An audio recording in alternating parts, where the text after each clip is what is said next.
people become better at communicating their ideas to humanity, the better ideas will become reality. It's not the best idea that wins, it's the person who's able to communicate the idea, sell the idea, that idea wins. Welcome to Your Intended Message, the perfect place for leaders and promising professionals who want to convey the intended message for greater success. Every week, we interview experts who address the challenges and best practices to deliver your message effectively. That might be one-to-one, one-to-few, or one-to-many. And perhaps the most important conversation, one-to-self. I'm your host, George Torok. My guest today is Fredrik Haren. And here's 3 facts that I think you should know about Fredrik. 1, he is known as the creativity explorer. Fredrik has interviewed thousands of people in 70 countries on 6 continents about their creative process. 2, his book, The Idea Book, was included in the 100 best business books of all time. And 3, Fredrik owns 3 islands. Some people own cottages. Fredrik owns islands. One of them known as Ideas Island, and the website for that is ideasisland.com. He never stays there. In fact, he lends the island out for free to creative people from around the world who want to spend a week on the island to work on a creative project.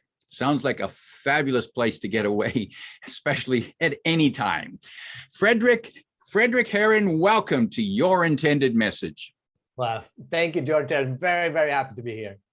Delighted to be talking with you. And for the benefit of our listeners and viewers, I'll mention that you are from Sweden, currently in Singapore, soon to return to Sweden.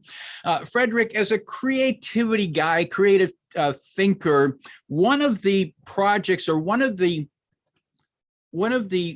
offers that you provide is you help people understand or discover their inner theme. Can you tell us what that means and why might that be important?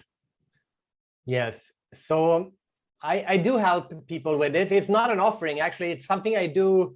It's like a gift I have. And I do it not as the creativity explorer, but because I am a professional speaker. I've been a full-time keynote speaker for 25 years. I actually started when I was 27. So straight out of a university, I became a keynote speaker, and now I've been delivering 2,000 speeches in 70 countries. So I think I know 1 or 2 things about delivering a speech. And a lot of people come to me for guidance on how to be a speaker and so on. And what I realized is that the one thing that is common with really, really, really good speakers is that they truly know not only the topic that they speak on, but also there's a very deep, profound connection to that topic. And what I realized is a lot of speakers did not have that connection to the topic they speak on. They might have selected the topic because it was something they knew a lot about, but they weren't passionate about it, something that was in demand, or whatever the reason might be. But I believe that when you do find what I call your inner theme, your message resonates so much stronger. I describe the inner theme as a universal message that only you can tell, meaning a message that everyone needs to hear.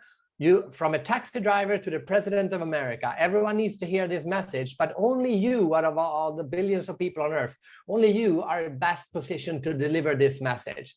And if you find that, it's like you hit the perfect sweet spot on a tennis racket or on a drum, and the message just resonates further and stronger and clearer than if you're just slightly off on the message.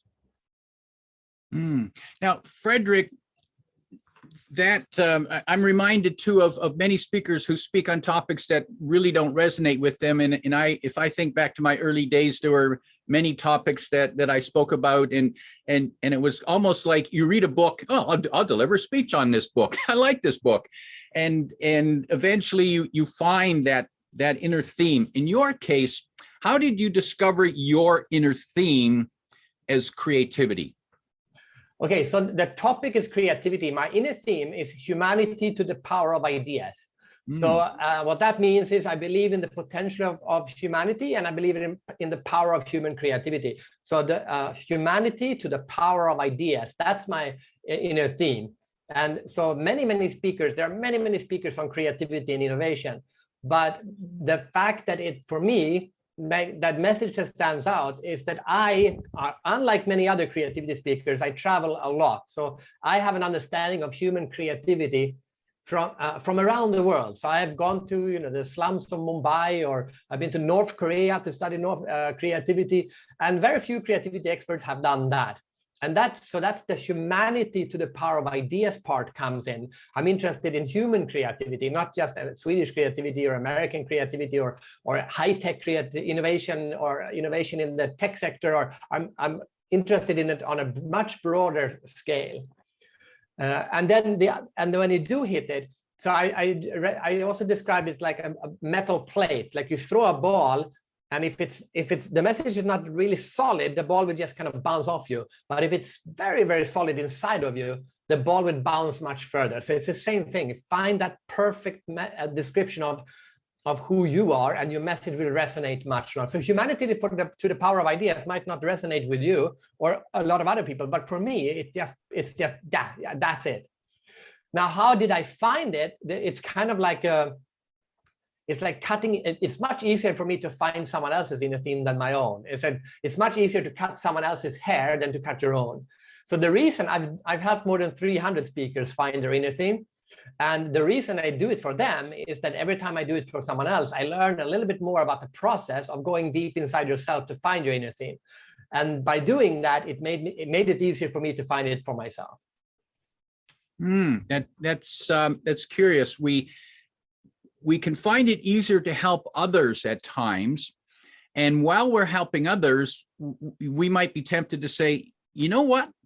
Maybe I should use this on myself. Maybe I should learn from what I'm trying to teach others.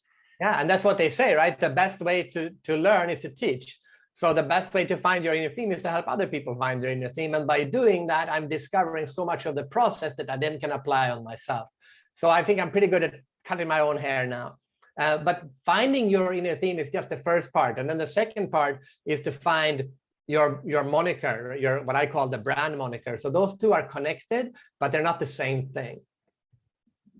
And how are they connected? What's your brand moniker? Moniker, like a nickname.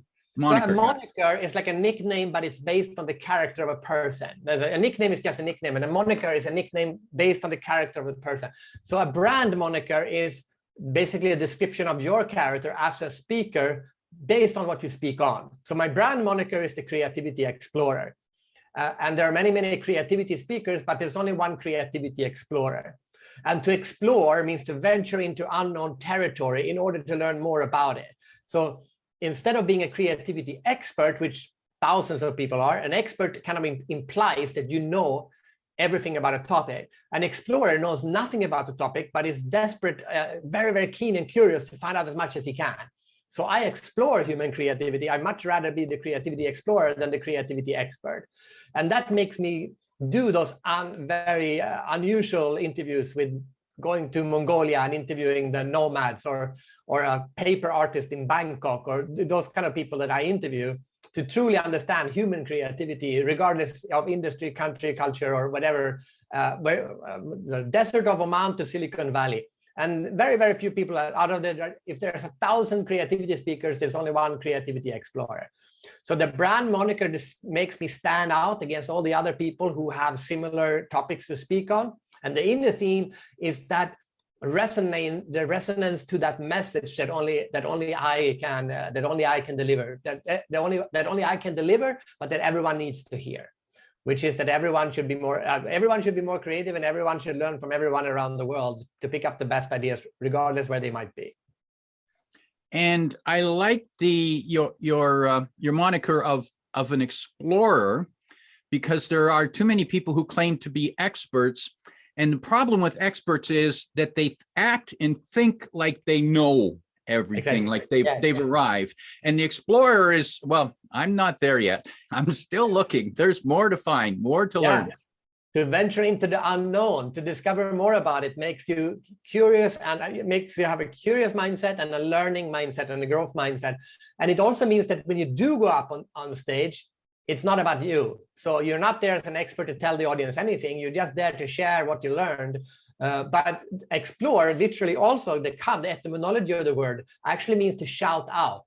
So you go on a hunt, you shout. So you shout out your message, but and that's the difference between an explorer and an adventurer. An adventurer just goes out into the unknown. An explorer goes out to the unknown in order to find out something that he or she can come back and tell the world about. So I'm not a creativity adventurer, I'm a creativity explorer. And Fredrik, tell me if I've got this right. So the creativity explorer is your label to the rest of the world, how they should see you. And your inner theme, humanity to the power of ideas, that is only for you. It doesn't have to be. So a lot of people that I have found in a theme for, that is also the name of their book. For example, there's a guy, Kevin Cottam. His inner theme is the nomadic mindset, because he is a global nomad, but then he also realized that the mindset of the nomad was so the nomadic mindset, and then he went to travel to different nomadic tribes in Africa and Mongolia and interview them about what can we learn about living life from the minds of the nomadic people. So his inner theme is the nomadic mindset, but his book and his speech is also called the nomadic mindset. So sometimes they're very well connected. Sometimes the inner theme is something you never tell anyone else. I did an inner theme session today, actually, for a matchmaker. Actually not a speaker, but a matchmaker, and she will never tell her clients what that inner theme is because they would not understand. But she just messaged me an hour ago and said, I just look at this inner theme and I smile every time I look at it. And that is the key.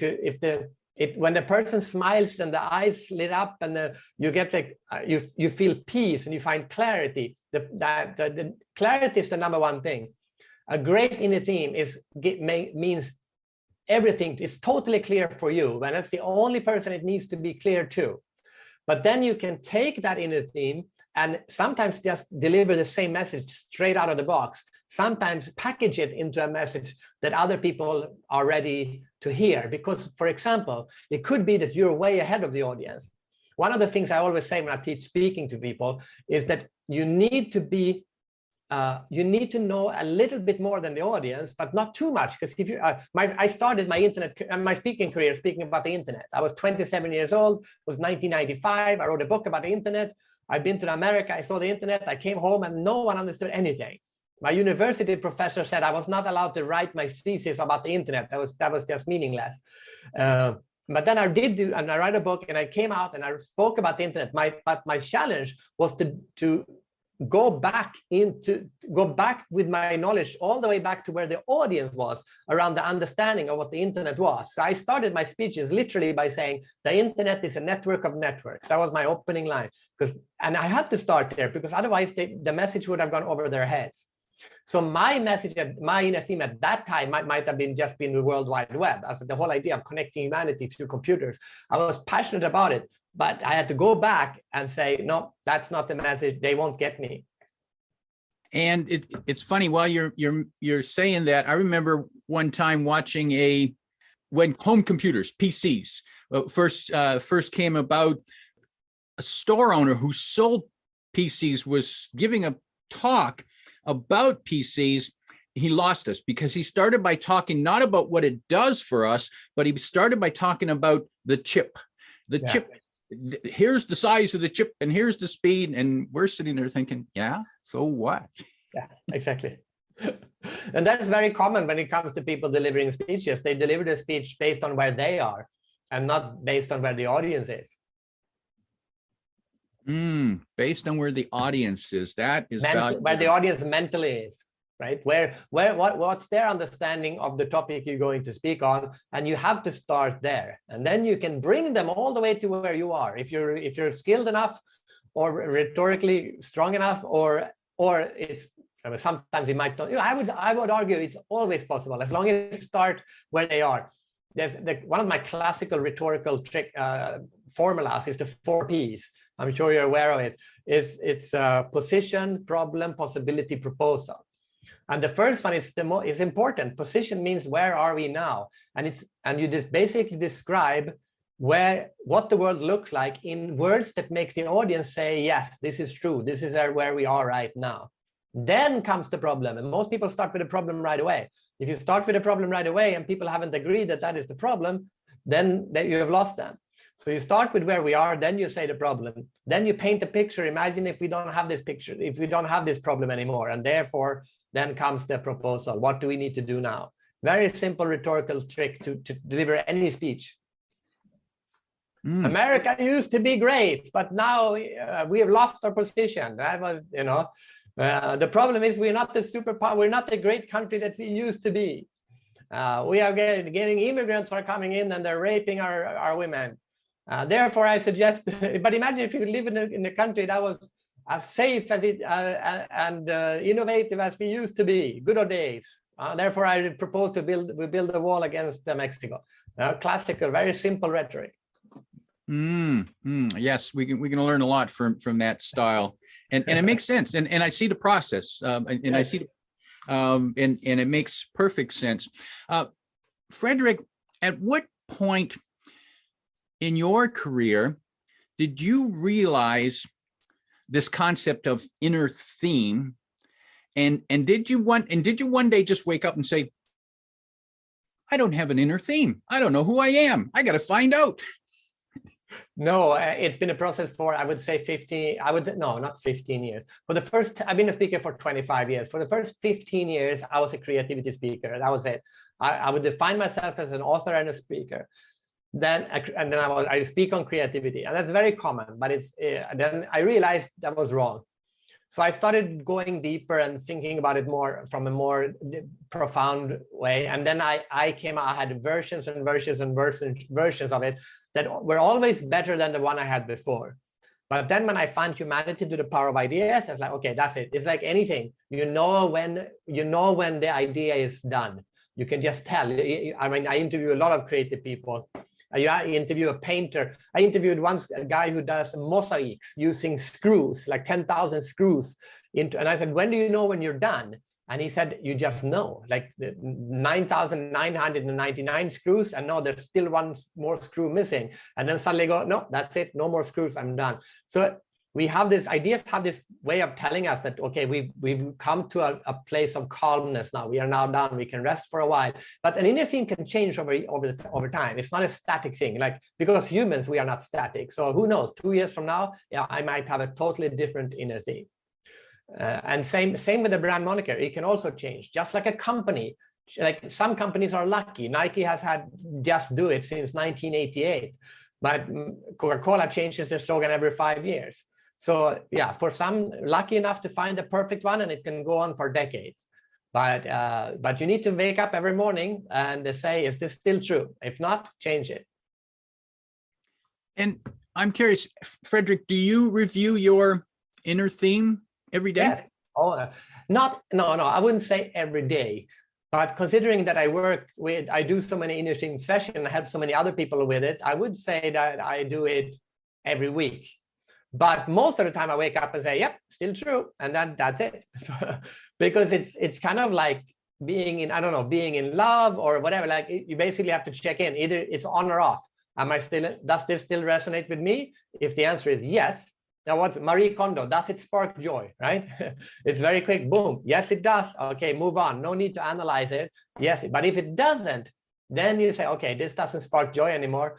I should now look at it. And then you go into a process of redefining it, or sometimes tweaking it, like a logo. Like sometimes a logo is just tweaked a tiny little bit, or a slogan. Sometimes you just totally change it.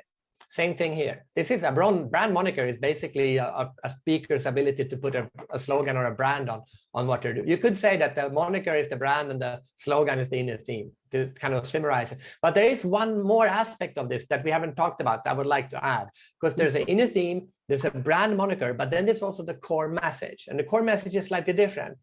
So for example, I used to exemplify this with Gandhi. Let's use Gandhi as an example. So Gandhi, his brand moniker was the father of the nation, right? And he wasn't a politician or a freedom fighter. There are many politicians and freedom fighters, but he was the father of the nation. That's the brand moniker. You stand up against, you just stick up over everyone else. But his message was an independent India. So people don't follow people, people follow messages. Messages that they believe is so true that they believe this message is meant for them, right? So an independent India is what got millions of people to follow Gandhi, and that turned him into the brand moniker, which was the father of the nation. Greta Thunberg is a great example. You know, the climate activist from Sweden, 17-year-old now she's 19, I think. But she's the voice of the planet. That's her brand moniker. She's not a climate activist.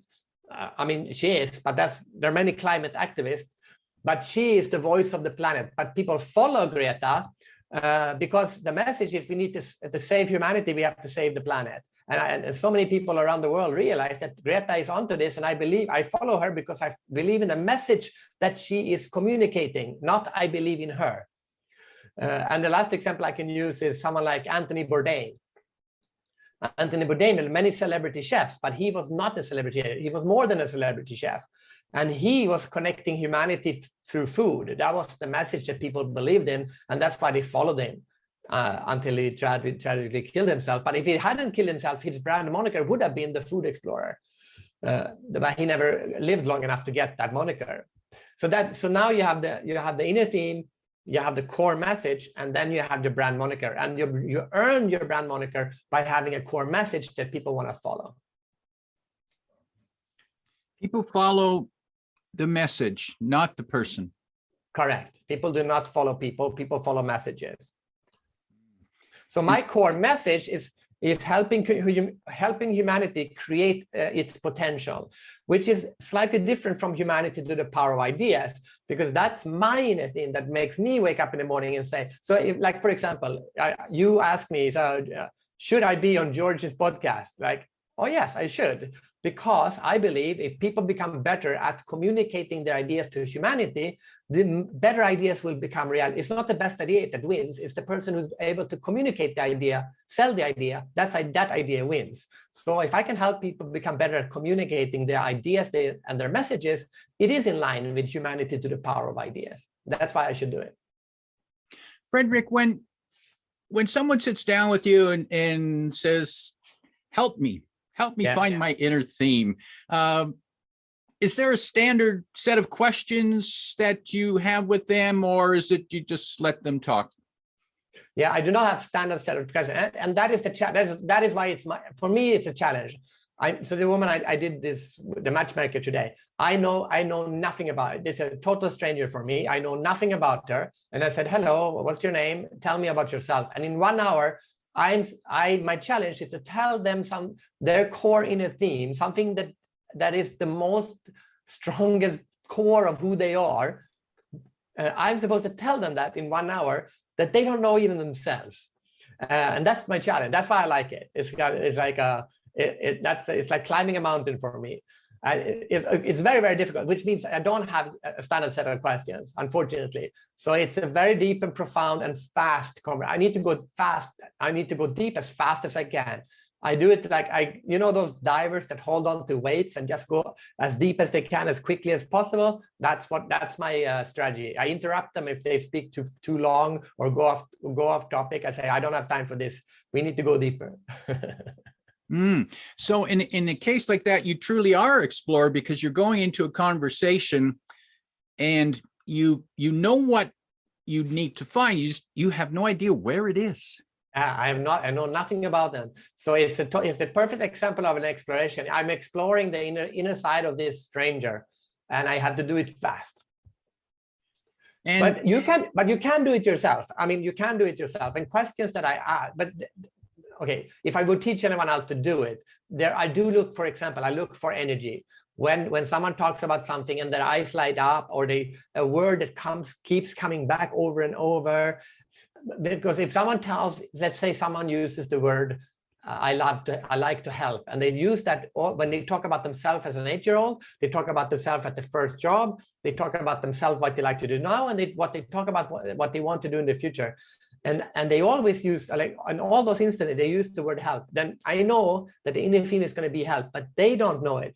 Very, very often, after 1 hour, I look at them and say, oh, so obviously it's clear, right? What, you know your inner theme now, right? And they go, no, I have no idea.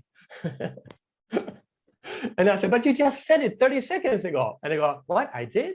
Yeah. And then I just turned the screen over. I written the word, the sentence that they said, or the phrase that they said. And they go, oh, did I said that? No. So that's where the analogy with cutting the hair comes in. It's very hard to do on yourself, but it's not impossible. You can cut your own hair. Which I've learned to do during the pandemic. There you go. But I know, for example, I love the name of your podcast, and a message. The word, the etymology. I'm very much into words, the meaning of words. The etymology of message is actually the same as meaning of the word mission. So a message is message and mission is the same word. I mean, if you go far back in history. So a message, you could say, a message is you on a mission. That's how I interpret it. If it's done right, that when you communicate, your words are on a mission to communicate your inner thoughts and convictions.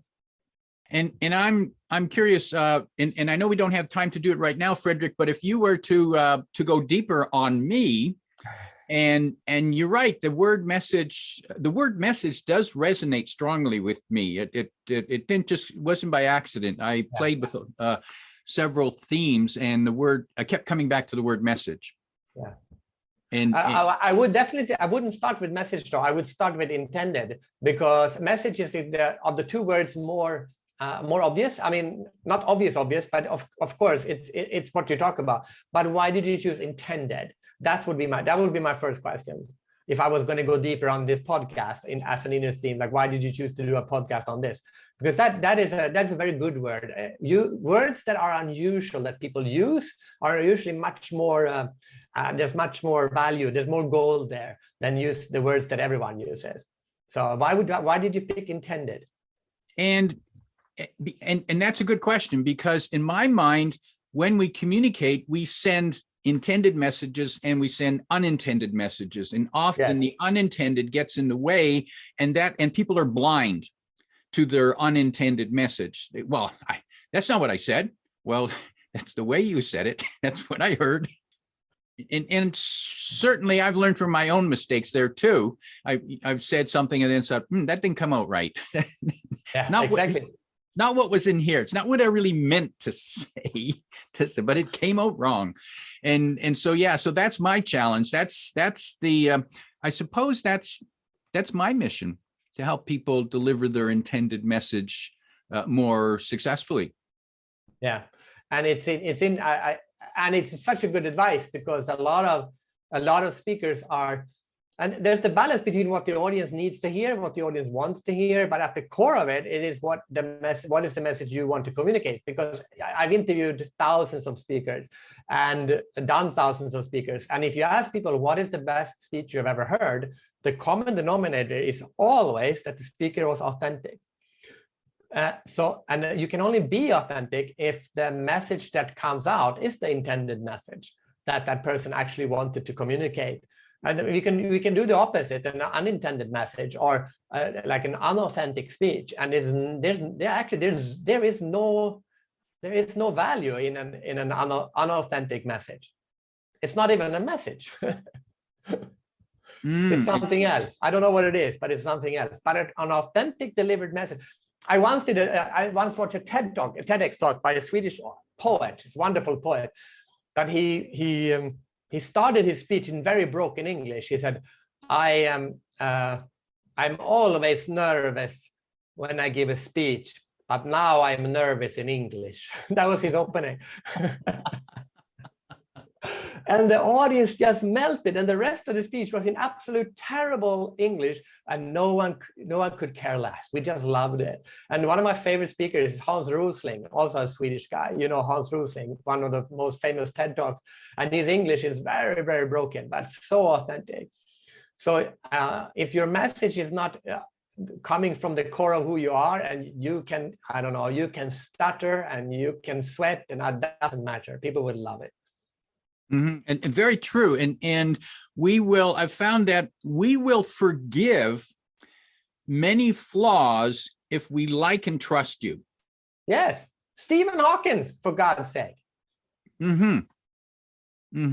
Yes. Yeah, definitely. Fredrik, you offer clarity sessions to help people find their theme. If for those who might be interested to reach out and connect with you, what's the best way to do that? Okay, I would say just connect with me on LinkedIn. There's only one Fredrik Haren. That's only one Fredrik Haren in the world, I think, but definitely not on LinkedIn. So that's the best way. Just connect on LinkedIn and send me a message. You can find Fredrik Haren on LinkedIn. You can find that information in the description below for your listening. Fredrik is Fredrik. There's no C before the K. I made that mistake in my email. And Haren is Haren. That's Haren. You can find Fredrik Haren on LinkedIn. Fredrik, if you could give 1, 2, or 3 pieces of advice to a business leader who's leading a team and who wants to make the team work well, keep them cohesive. Of these 3 concepts you talked about, is there one of them that applies more to the team than others, or do they all need to be in cohesion? Well, the inner team doesn't belong to, has nothing to do with the team. It has to do with the leader, though. And I think it's the same thing there. A leader who knows who he or she is and truly what the values and the purpose and the reason they wake up in the morning or whatever, like truly is grounded in himself or herself and the direction they are going. Those kind of people are people that people like to follow. And Nelson Mandela coming out of prison, right? He knew who he was. And so spend more time figuring that out.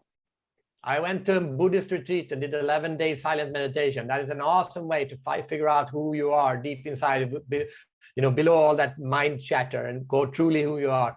And when you know who you are, you're going to be an amazing leader. Not only an amazing leader, you're going to be a much better person, but you're also going to be a better leader.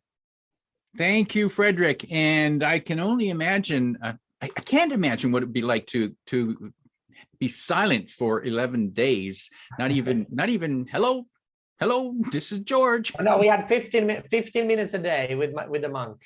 And do I have time for a story? Because please go.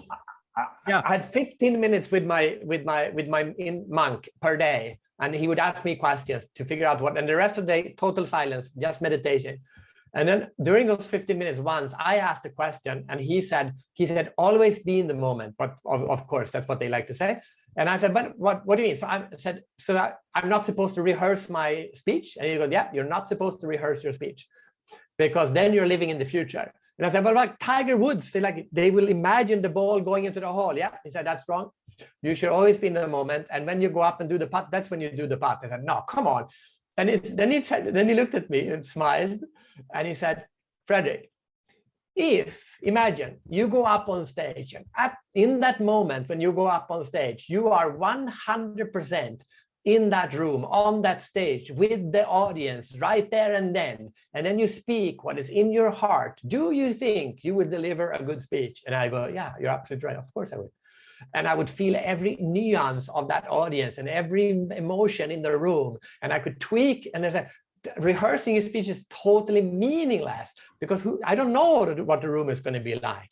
So yeah, so he had a point. I have to agree, and I do that. I prepare my speeches, but I do spend a lot more time making sure I am in the moment when I go up on that stage, because again, that's about authenticity and delivering a pure and authentic message to the people who are actually there in the room, and you are not nervous at all.